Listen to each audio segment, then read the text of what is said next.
A Carlos Vázquez, que no necesita presentación, todos ustedes le conocen, y nos va a compartir algunas observaciones sobre la obra y vida de William Faulkner, escritor norteamericano. Así que les pido un aplauso para Carlos. Bienvenido, Carlos.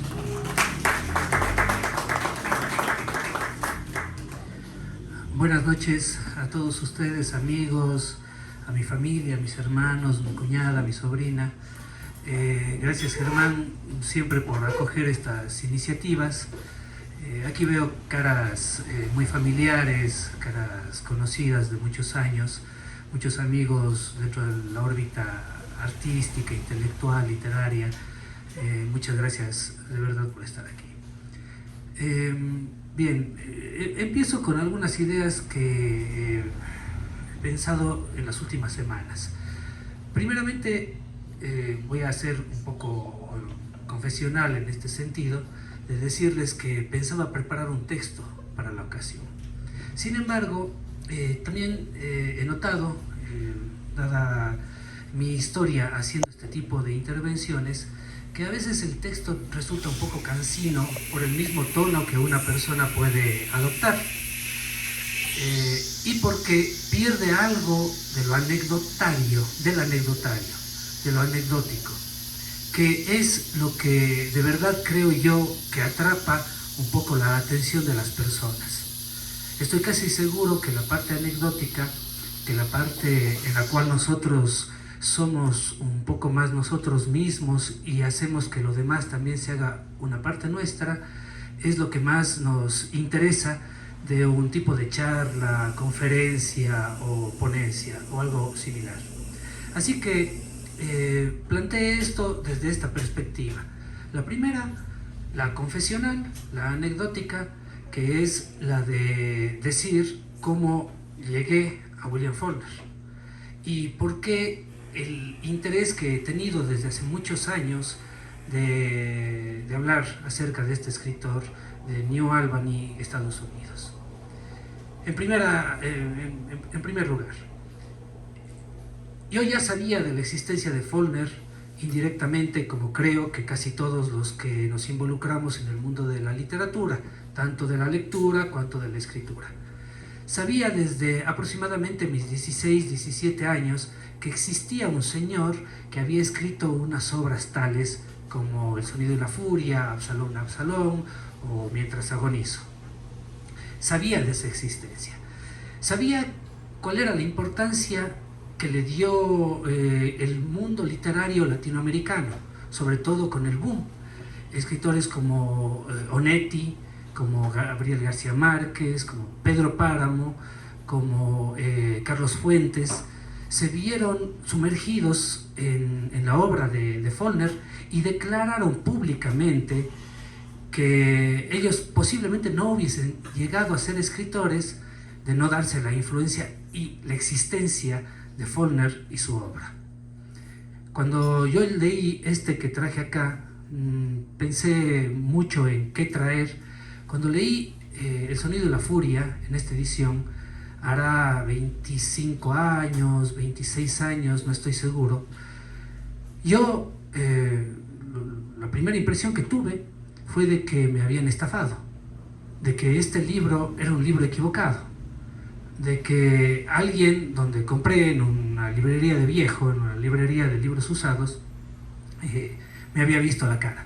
Porque empecé a leer este libro y yo decía, esto no puede ser Faulkner, esto no puede ser aquel a quien vindican tanto, de quien Borges dice que es el primer narrador del mundo, porque es el primer narrador de Estados Unidos. Porque bueno, Borges decía que la narrativa, la literatura de ese momento del mundo estaba concentrada a las orillas del Mississippi, con John Steinbeck, con las historias de Carson McCullers, con Flannery Connors, etc. Y que el principal era William Faulkner. No entendía entonces cómo era posible que este libro, en sus primeras páginas, haya sido destacado como una de las obras de arte, de las obras maestras literarias del siglo XX. Creí que era un error mío, que era un error de quien me vendió el libro. Descubrí, después de poco, que no era así. Tuve que envalentonarme para empezar a entender por dónde iba el asunto. Este libro no tiene un prólogo. Y con el paso de los años he descubierto que hubiese sido mejor que ninguno de los libros grandes de Faulkner y de los grandes escritores no tuvieran prólogo, porque uno entra a batallar contra uno mismo. Entonces, mi parte confesional es de que me costó muelas empezar con esta novela, en la cual hay un señor, un chico que tiene un problema mental, es un idiota tal cual, que está contando lo que ve. Y era esa la razón por la cual yo no podía entender. Me faltaba un sentido de empatía muy fuerte que creo que con los años he ganado, tal vez esté equivocado al respecto, pero que he adquirido ese sentido de poderme poner en el punto del otro, del prójimo. En ese momento entonces entendí de que la literatura, y gracias a Faulkner, puede tener una cantidad de aristas, una cantidad de puntos de vista y de visiones justamente, y por lo tanto de expresividad. Las expresiones son infinitas, como infinitos somos los seres humanos e infinitos son nuestros pensamientos, nuestras meditaciones y nuestros actos. Merced a este señor, a William Faulkner, yo estaba sumergido completamente en una literatura borgiana, que no la descreo hasta ahora. Creo que Jorge Luis Borges, junto con Faulkner y otro puñado de escritores, marcaron el pulso de la literatura del siglo XX y por lo tanto de la humanidad tal y como la vamos concibiendo. Kafka, Joyce, Proust, Chekhov, etc. Fueron escritores que con Faulkner formaron el mundo. Pero se me hacía complicado, como digo, zafarme un poco del tema de Jorge Luis Borges. A pesar de que Borges mismo ya decía, pero con mucho respeto, con mucha solemnidad, como ladeadamente, con un poco, se diría, era muy remilgoso al hablar de autores como James Joyce o William Faulkner. Tenía mucho cuidado, mucha cautela de abordarlos. Lo que Borges de vez en cuando habla de Faulkner es casi simplemente decir, es un genio incomparable e intratable. Dice en algunos pasajes que la intensidad de Faulkner en algunas páginas pues avasalla con el lector. Y sin embargo, casi siempre termina diciendo que el mejor elogio que puede existir para una novela de William Faulkner es que se parece a una novela de William Faulkner. Es decir, es tan poderoso como posiblemente no haya existido un escritor de su época, y me animaría a decir hasta la actualidad. Entonces, mi asunto personal con el que empiezo esto y por el cual le llamé la humanísima piedad es porque he sentido desde hace muchas décadas, aproximadamente 3 décadas, que Faulkner ha tenido piedad conmigo, pero asimismo ha tenido una piedad inmensa con sus personajes, con la humanidad, con casi todo el mundo que él conoció, menos con un señor llamado William Faulkner. Y a eso ya apuntaré en un momento. Con el paso de los años, obviamente, mi ánimo un poco, digamos, copión, un poco remedón, también traté de abordar de alguna manera la obra de Faulkner, o me di cuenta que lo estaba haciendo, con algunos cuentos sobre todo, con un cuento que se titula El lado salvaje, que es muy faulkneriano, y otro cuento último que se llama Manera de llegar al fin, también muy faulkneriano, muy atravesado por Faulkner. Pero también me di cuenta que si es que uno apela de verdad a toda esa enseñanza que ha tenido a lo largo de los años y a lo largo de las lecturas y relecturas muy complejas, muy enrevesadas, y digo muy desordenadas, de la obra de Faulkner que yo he tenido y que creo que es la forma adecuada de leer desordenadamente, o de releer, perdón, a Faulkner de manera desordenada, me han inculcado, como les inculcaron a quienes fueron pues, sus súbditos, sus aprendices, como esta cantidad de escritores que les he dicho, pero hay muchos más. Están Joyce Carol Oates, están Thomas Bernhard, está Javier Marías, quien por cierto escribe posiblemente la mejor de las biografías, entre comillas, de ninguna manera autorizada, ni mucho menos, más bien bastante fantasiosa, sobre Faulkner que yo he leído. Aunque posiblemente, también diré que el texto sobre la obra y vida de Faulkner que más me gusta es uno de John Maxwell Coetzee, el escritor premio Nobel sudafricano. En fin, a lo que voy es a que la influencia de Faulkner ha sido tremenda y me parece que tiene algo de William Shakespeare y de la enorme influencia de William Shakespeare. No estoy diciendo que su obra tenga algo de Shakespeare, que es evidente, sino que la influencia que él causó en otras personas, sobre todo en escritores, en gente de las letras, es la misma que causó Shakespeare. Es una influencia muy extraña.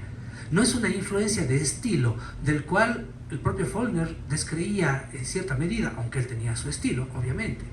Él descreía mucho de la técnica tal cual. Decía que la técnica es algo que nos encuentra a nosotros mientras trabajamos, y que él decía que no es la cuestión contar los bloques de una casa, sino es la cuestión hacer la casa, y quizá después estar viendo cuánto se gastó en hacerlos, en cuántos bloques se necesitaron para construirla. Algo así él juega y él discute incluso con sus propias influencias, porque él obviamente saca mucho de su literatura de, por ejemplo, Joseph Conrad, por ejemplo, Gustave Flaubert, que eran unos escritores apegados absolutamente al plano estético y al plano de la construcción per se, es decir, al plano justamente de estar contando cada uno de los bloques de su edificación. Es en ese momento en el que me doy cuenta que la obra de Faulkner era una obra que a cualquier persona que la leyera influenciaba. ¿Por qué? Porque es un avasallaje. Lo que hace Faulkner en sus obras es demostrarnos a todos que la lengua, el lenguaje y a ver, me permito esto, el disparataje del lenguaje sirve para ejemplificar la vida, desde el caos y un reordenamiento a ese caos. Él obviamente tiene las influencias de la Biblia, de las cuales habla reiteradamente. Es más, sus títulos son tomados de la Biblia, sobre todo del Antiguo Testamento, son tomados de Shakespeare, son tomados de Homero, son unos títulos muy potentes. Mientras agonizo, una novela maravillosa de él, 59 monólogos, etc., es homérico. Obviamente desciende Moisés, es bíblico. El sonido de la furia es shakespeariano. Es lo más claro que lo saca de Shakespeare. Creo que es el título más evidente.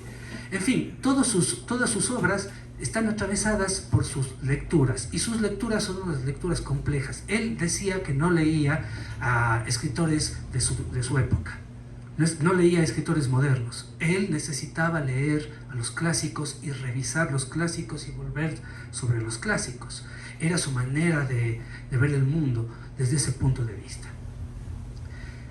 Bueno, obviamente si yo fui influenciado por Faulkner y otros escritores fueron influenciados por Faulkner, a quienes yo leí, fui influenciado tangencialmente o lateralmente por estos otros escritores. Entonces, lo primero que debo confesar aquí es que yo le debía esta plática en público a William Faulkner. Es más, alguna vez escribí, me pidieron, como era natural, una biografía para la solapa del libro, para que aparezca en alguna página web o alguna cosa de esas, en alguna feria del libro, yo no sé. Me pedían, y siempre ponía yo que había dado conferencias de tal o cual escritor. Las he dado de Kafka, las he dado de Borges, las he dado de Joyce, quizá algunos de ustedes han estado en esas, y siempre ponía William Faulkner, y era una mentira.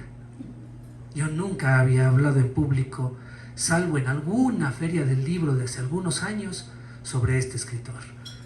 Y obviamente esa mentira, dicha tantas veces, tenía que convertirse en una verdad. Así que por esa razón les agradezco de que me acompañen en este momento un poquito de expiación, de disculpa, de perdón que le hago a la mente de Follner, porque era pertinente de que algún rato hiciera esto. Esa es la primera cosa. La segunda cosa que quiero hablar, de la que quiero hablar, o el segundo tema, ronda con todo lo que se habla de Follner. Ya no voy a referirme expresamente a las influencias ni otras cosas, sino a las personas que han tratado de difundir la memoria y la obra de este autor. En primer lugar, voy a ser sincero y decirles que me he encontrado desde hace algunos meses que empecé un poco a esbozar o bosquejar este encuentro. Me he encontrado con que muchas cosas que aparecen en YouTube son falsas, o muchas cosas que aparecen en YouTube, incluso de escritores o de críticos o de académicos reconocidos, se contradicen. Recién leí hace un par de semanas, yo escucho, le dejo ahí, estoy escuchando esas cosas mientras hago mis quehaceres, yo qué sé, a este escritor, sobre todo creo que es periodista argentino, Alejandro Dolina, si no estoy equivocado, que decía una sarta de disparates sobre Follner, pero uno tras otro. En un programa, parece que en público, la gente se reía, era muy ameno, era muy divertido, pero todo lo que decía estaba equivocado. Se inventaba una cosa y otra, e incluso si es que le citaba, habían citas que yo no me atrevería a citar literalmente, que me parecían un exabrupto o simplemente que tenían una intención oculta de causar algo a los demás, como una motivación, quizás, pienso, para que se acerquen a los libros de Follner sin el rigor biográfico o bibliográfico necesarios para acercarles a ellos. No es el único. Muchísimos casos también de textos, por ejemplo, les hablé hace un momento del de Coetzee con el de Javier Marías, dos escritores verdaderamente de un talento enorme, y entre los dos no coincide. Pude encontrar confusiones. Por ejemplo, se dice que William Faulkner, en algunos casos, Harold Bloom es otro, se dice que William Faulkner hasta el año 1936 no tenía ningún tipo de reconocimiento hasta que sale su novela Santuario, a pesar de para entonces ya haber escrito obras maestras como Mientras agonizo, El sonido de la furia, o incluso Absalón, Absalón, que puede ser la mejor de sus obras, o Luz de agosto también. Y se dice que hasta ese año, hasta 1936, él no destacaba de ninguna manera. Y es Santuario el que le da el empuje necesario para que después termine siendo el gran escritor reconocido, incluso con el Premio Nobel de Literatura en 1949, que fue. Eso dice Coetzee. Javier Marías dice otra cosa. Dice, hasta cambia las fechas de los libros, de los originales, de las primeras ediciones. Dice que no fue así. Dice que fue de otra manera. Es más, no discuten entre ellos. Simplemente el uno plantea una cosa y el otro plantea otra cosa. Y se habla mucho acerca de la manera caótica en la cual él ordenaba sus obras. Él las producía, las escribía, las mandaba a imprenta y etc. Pero siempre con el problema, todos ellos, de que no coinciden. No hay una sola biografía que yo haya leído. Yo no he leído apenas dos, pero he leído muchos textos sobre Follner, textos sueltos. No hay ninguna cosa en la cual coincidan literalmente. Lo mejor, creo yo, en lo cual nos podríamos basar son en las cartas a las que nadie toma atención. Son unas cartas que él escribe desde cuando se quiso enlistar en la Armada Británica como piloto de aviación. Y sucede que no fue aceptado por diferentes circunstancias, así como no fue aceptado en en el ejército estadounidense porque se dice que era muy bajo o porque se dice que no tenía una educación formal. Y a eso ya voy a apuntar, porque es cierto que Follner no tuvo una educación estrictamente formal como nosotros la podemos concebir hoy en día. Pero bueno, la cuestión es de que las biografías discuten entre ellas.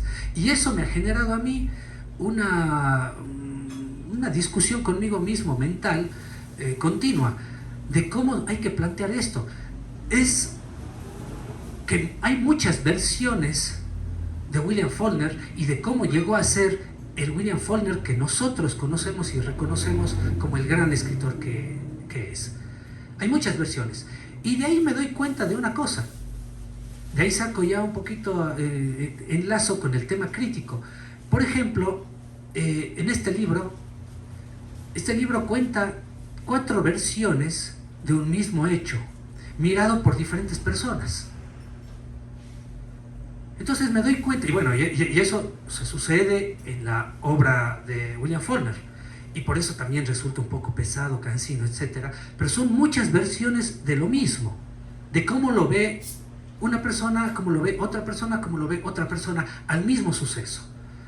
Y claro, con el tema del monólogo interior y de todas las cosas maravillosas que no tanto se inventó, pero sí que él llegó a repotenciar.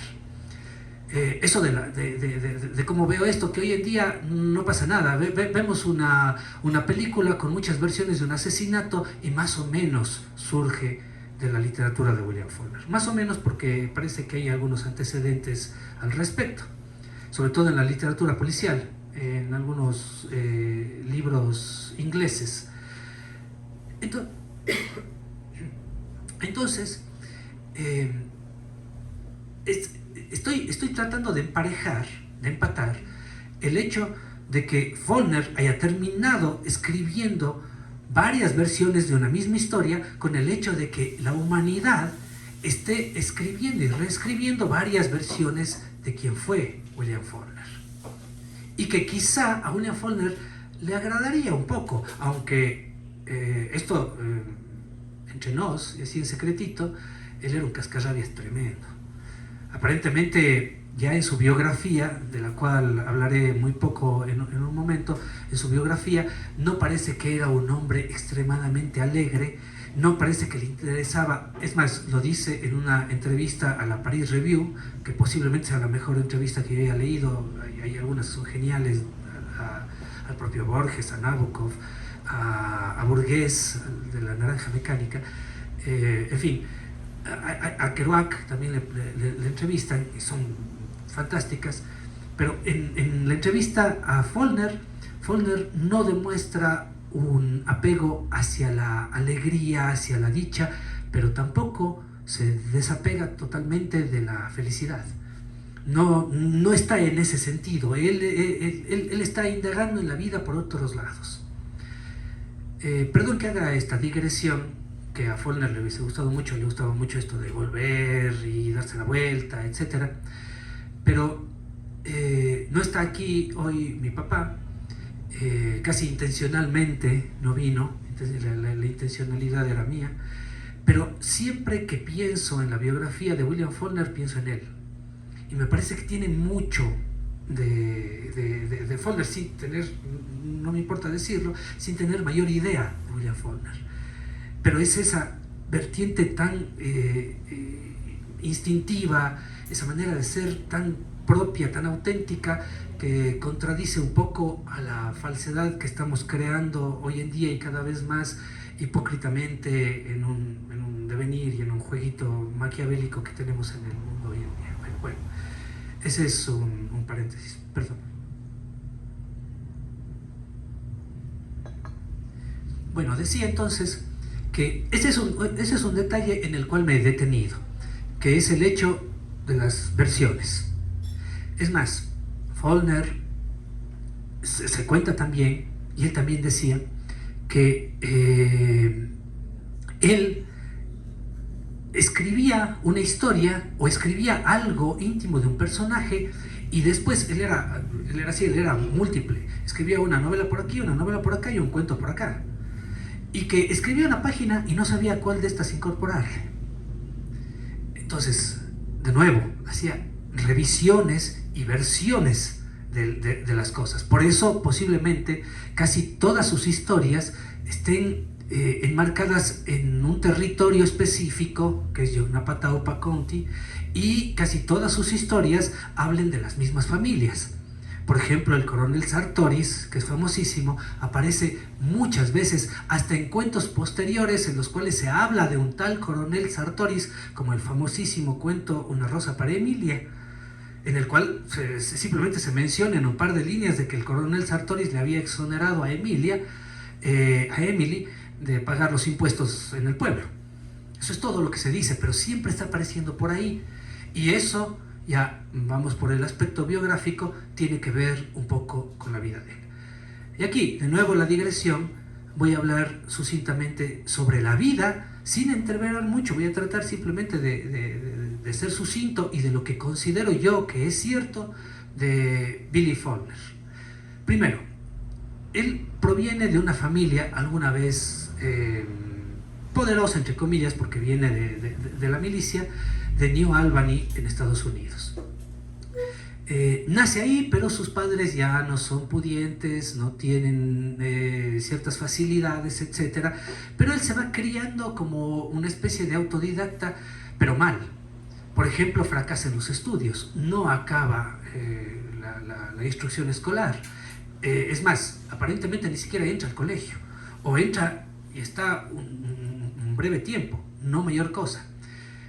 Luego de mucho tiempo, de muchos años, a él le admiten en la universidad, perdónenme, se me fue el nombre, le admiten en la universidad por el simple hecho de que fue un veterano de guerra. Entonces les daban algunas facilidades a ellos. Él había tratado de ser veterano de guerra, había tratado de ser, militar, pero siempre le iba mal. No conseguía ningún tipo de trabajo por su carácter, por su temple, pero sobre todo por sus cualidades físicas. Era muy bajo, era muy menudo y parece que tampoco simpatizaba muy bien con el resto de gente. Con el paso de los años fue aplicándose a diferentes tipos de trabajos.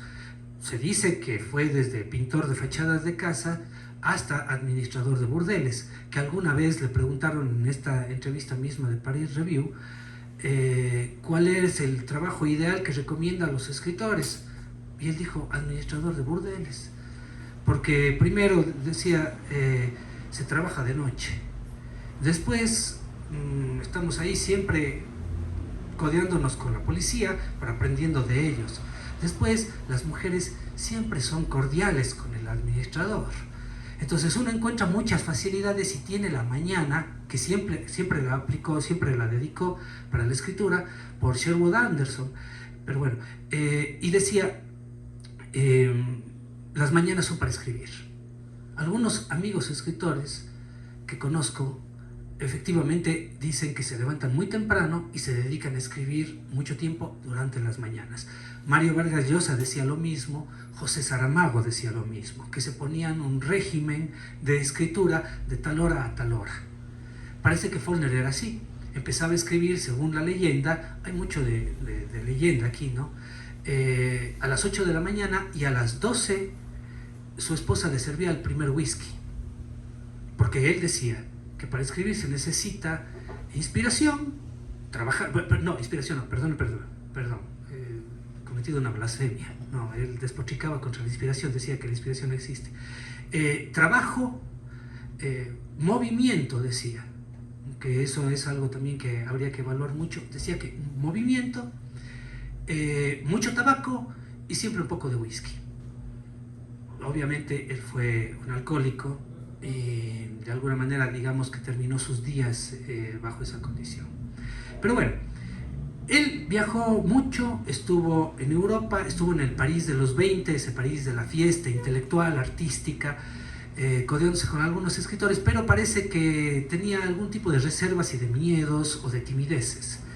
Se dice que él idolatraba a James Joyce y que alguna vez le habían preguntado si es que lo había visto en París.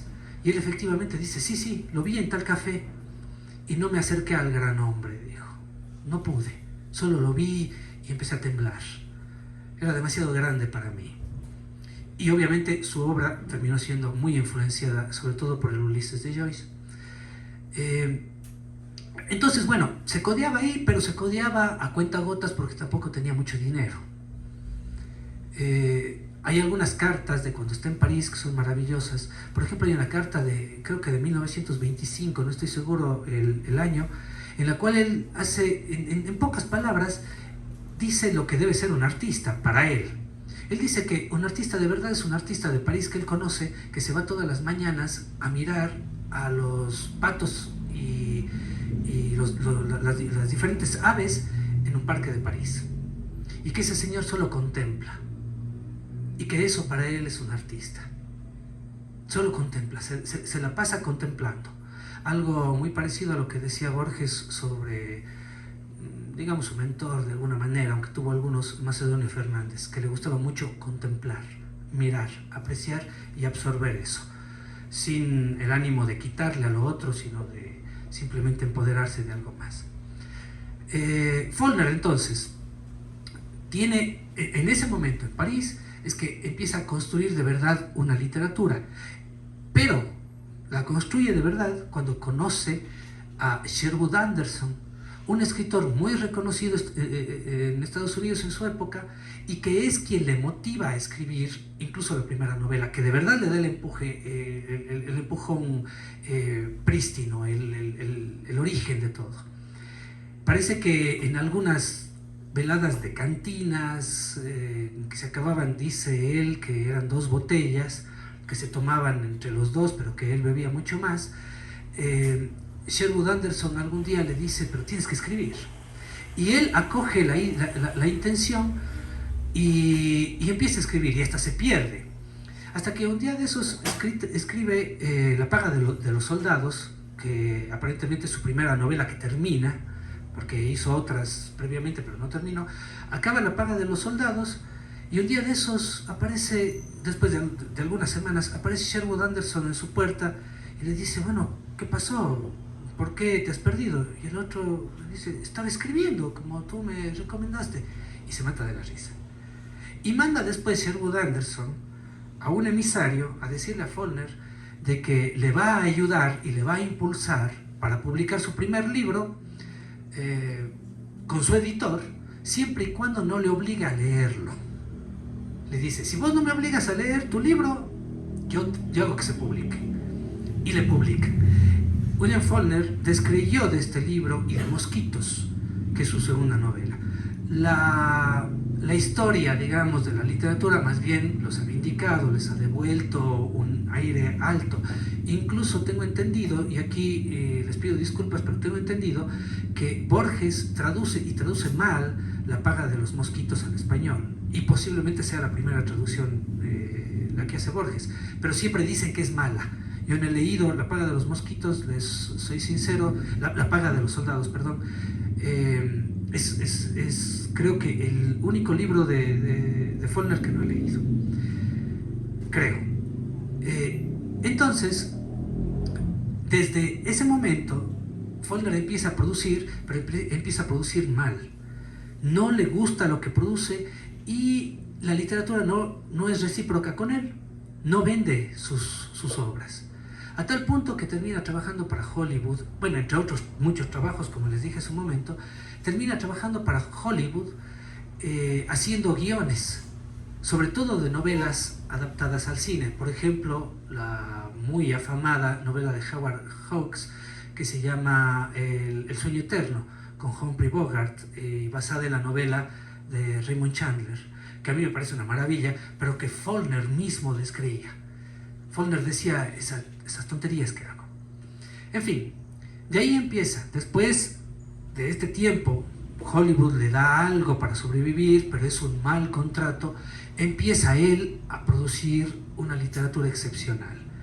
Y sí parece que es Santuario, esta novela terrible como todas las novelas de Faulkner, parece que es Santuario la obra que le catapulta, que de verdad se empieza a vender. Es una especie de novela negra, pero no es novela negra per se, no se podría titular así, o no la podríamos incluir en ese género.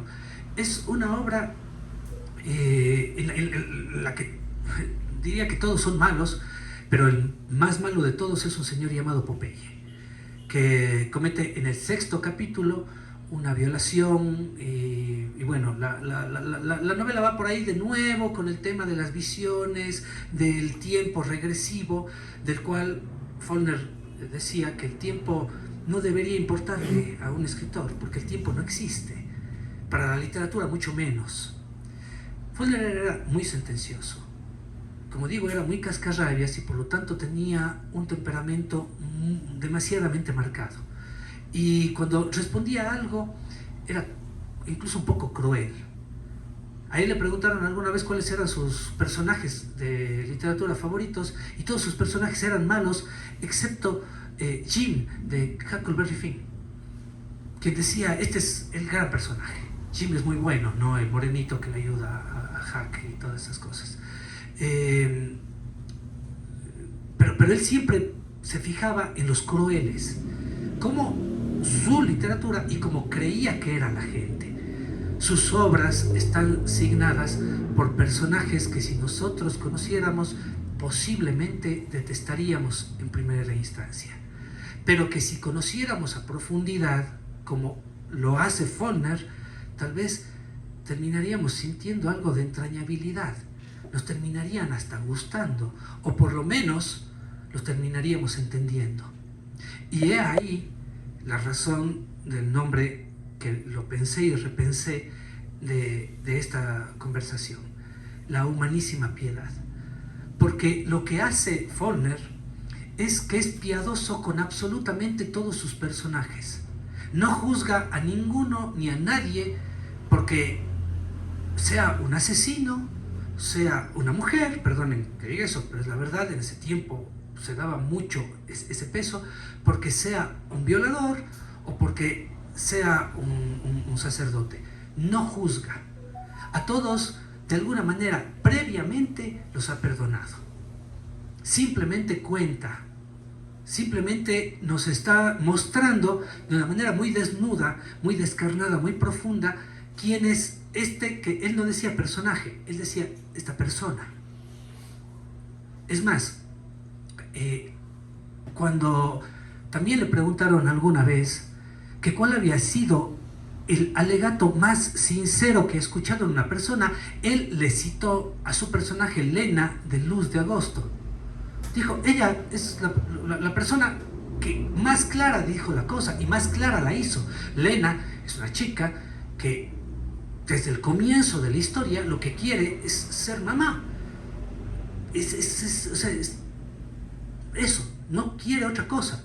Y queda embarazada y el hombre pues huye, Byron Bunch, huye, ella también, bueno, es Lena Bunch, termina siendo Lena Bunch, y ella va detrás de él, por unos campos desérticos, atravesando cualquier cosa, y simplemente va diciendo cosas como con un poquito de indiferencia sobre lo que sucede.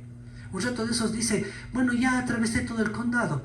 Ha sido fácil atravesar todo el condado, pero va a pie. Y está embarazada, y está sola. Y abandonó la casa, ¿por qué? Porque dijo, voy a abandonar la casa, me voy. Hay una indiferencia. Él simplemente perdona lo que hace Faulkner, pero perdona previamente, y a eso creo yo que se le puede titular piedad. Alguien que no juzga a los otros, que simplemente los contempla, que simplemente es un poco de ellos. Sus personajes son demasiado vivos porque están entreverados con un lenguaje que es demasiadamente vertiginoso. Es vértigo puro. Cuando leemos a Faulkner, a ratos sí intolerable, a ratos hay que cerrar el libro, a ratos hay que darse una pausa, un respiro, porque de verdad no podemos con eso. Yo no sé si alguien pueda leer El sonido y la furia de un tirón o en pocos días, no lo sé. Pero él escribía así, y escribía con neologismos, se inventaba términos, palabras, ideas, incluso daba las vueltas. Hay muchos casos, sobre todo en Absalón, en los cuales él no acaba una oración. Y es rarísimo, no acaba la oración.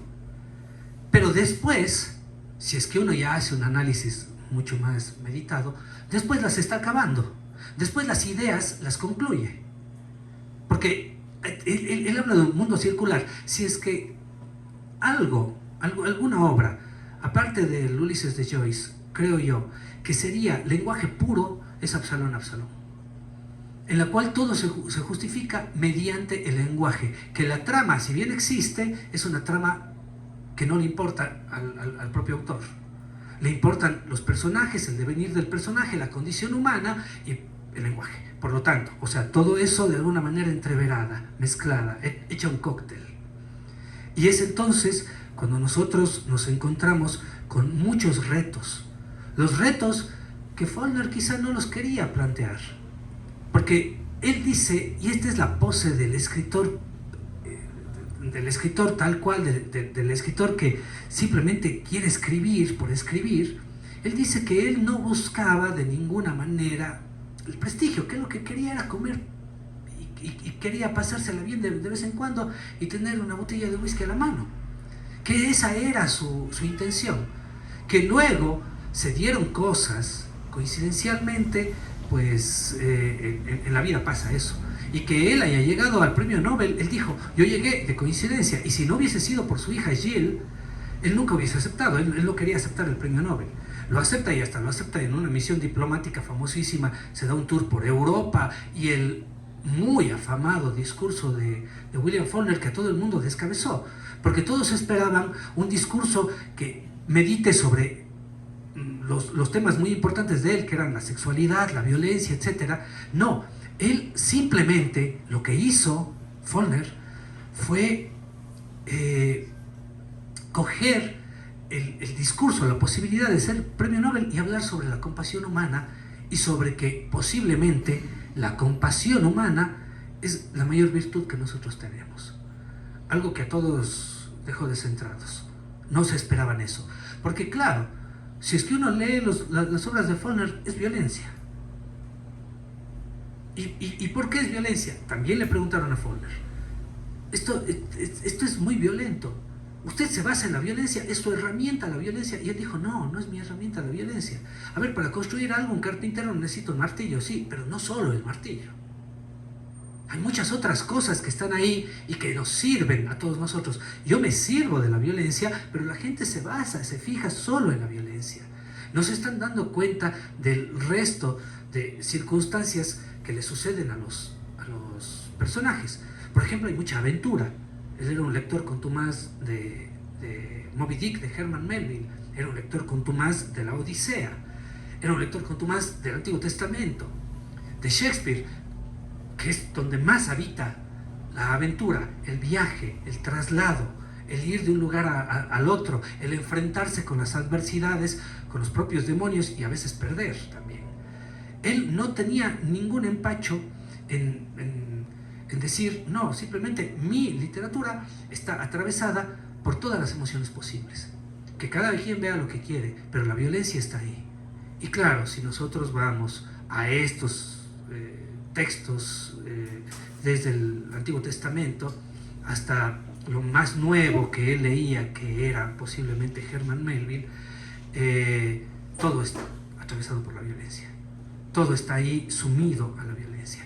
Entonces, Faulkner era piadoso, era humanamente piadoso. Y como digo, quizá era humanamente piadoso con todos, un poco no con él, pero también era una forma de disculparse sus exabruptos. A él le gustaban las mujeres mucho, le gustaba el alcohol mucho, le gustaba una vida llena de lujo. De él se burlaban porque siempre trataba de andar bien vestido, pero no tenía el dinero suficiente para, relativamente joven estoy hablando, como para comprarse ese tipo de vestimentas. Pero trataba y fingía andar bien portado por ahí. Y sucede que él más bien generaba burlas. Pero quizá lo más importante de todo esto, de todo lo que hizo William Faulkner, fue este dejo hacia una demostración de objetividad desde un punto de vista del creador. El escritor Faulkner nunca les juzga a sus personajes ni a sus propias historias. Y quizá también por el hecho de que él descreía de los críticos. Pensaba que los críticos estaban equivocados, lo que no opinaba de los ensayistas, pero decía que él no había leído ninguna crítica sobre sus obras que sea buena, porque nunca le habían encontrado la vuelta, nunca habían encontrado por qué de verdad quiso decir tal cosa o por qué dijo tal cosa. No la ubicaba. Entonces, por eso él, cuando le empezaron a nutrir de premios, simplemente se asombró, dijo, ¿cómo me dan tantos premios si no han entendido mis obras? Porque quienes dan los premios son los críticos. Y aún así le dieron todo lo que pudieron darle, ¿no? En los últimos años de su vida, porque ese es otro detalle. Él obviamente se hizo famoso ya de mayor.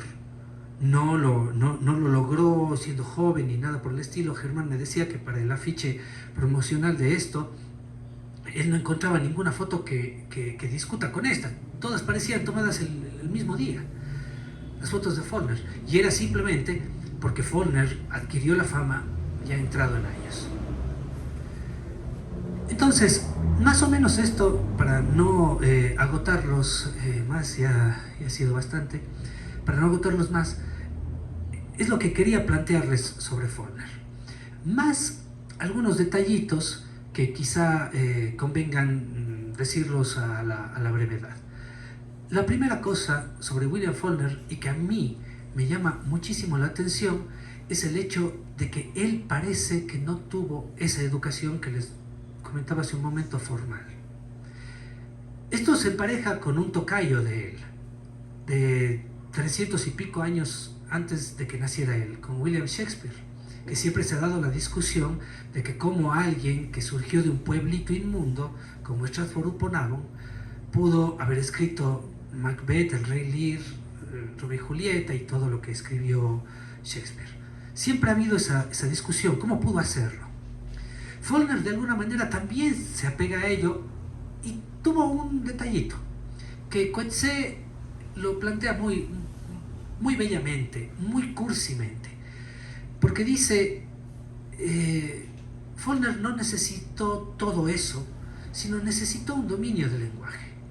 Por eso leyó y releyó el Ulises de Joyce, para dominar su lengua, que era el inglés, y en la cual está escrito el Ulises. Primero. Lo segundo, no necesitaba estar codeado de académicos, de eruditos, de otros escritores, de estarse metiendo en galas o en eventos así de muchas luces. Más bien se incomodaba con eso, él era muy silente. Se sabe que alguna vez le rodearon unos periodistas y él a cada pregunta daba un paso para atrás hasta que ya se vio contra la pared y le tuvieron compasión y los periodistas se fueron. Así, porque él no sabía responder sino en monosílabos. Entonces, dice Coetzee, vuelvo, que Faulkner no necesitaba rodearse de ellos, sino de la gente humilde, de la gente del pueblo. Es más, de la gente más pobre posible, porque posiblemente a la vez, perdonen la cacofonía, posiblemente compartían sus mismas perspectivas y él lo que necesitaba eran esas historias.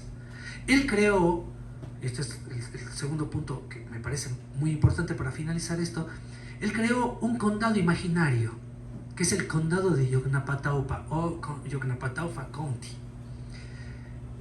Él lo que hizo fue trazar un mapa de su verdadero Missouri, y ahí atravesado por el Mississippi, etcétera, etcétera, trazar un mapa, pero renombrar a los lugares. Por ejemplo, al sector llamado Oxford, de donde él verdaderamente provenía, de donde es New Albany, le sustituyó el nombre por Jefferson y se empezó a llamar Jefferson, y hasta hoy en día la gente más lo conoce por el nombre de Jefferson que por el nombre original.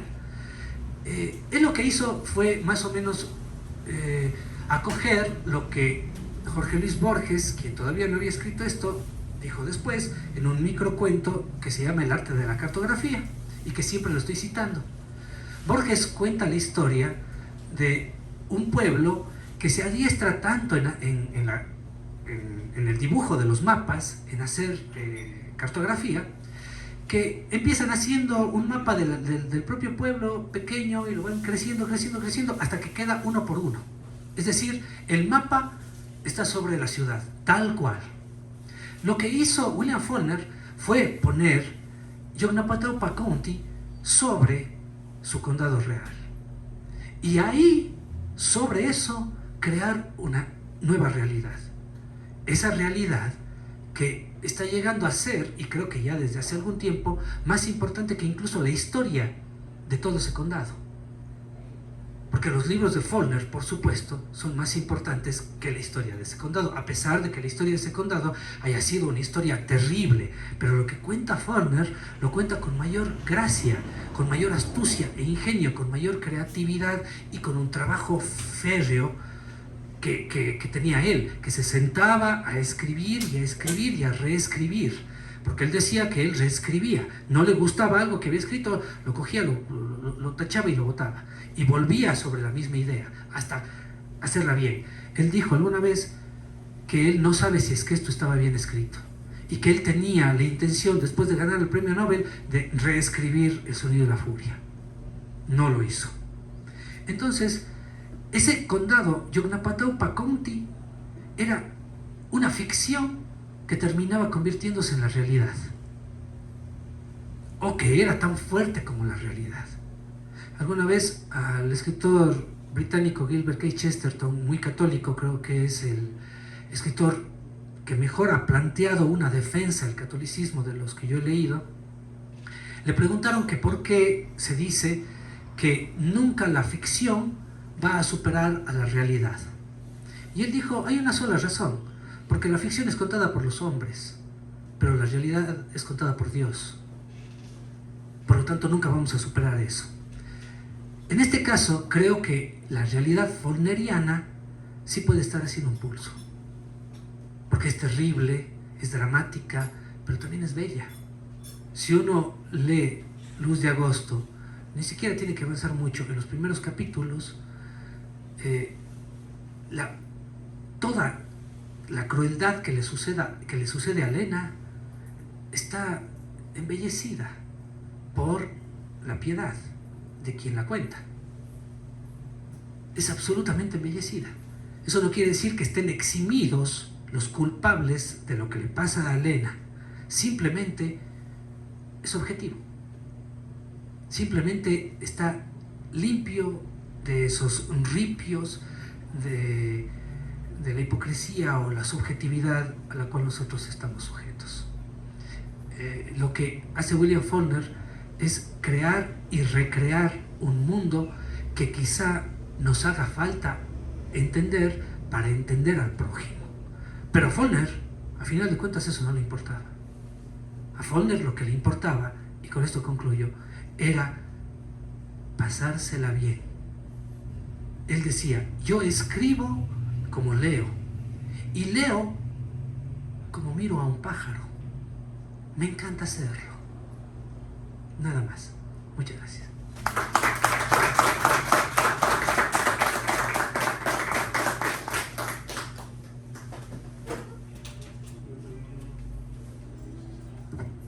Bueno, no mucho que decir. Muchísimas gracias, Carlos. Conferencia magistral. No sé si alguien quiere preguntarle algo más, aquí en vivo o después. Nada, Carlos, muchísimas gracias y otro aplauso para él.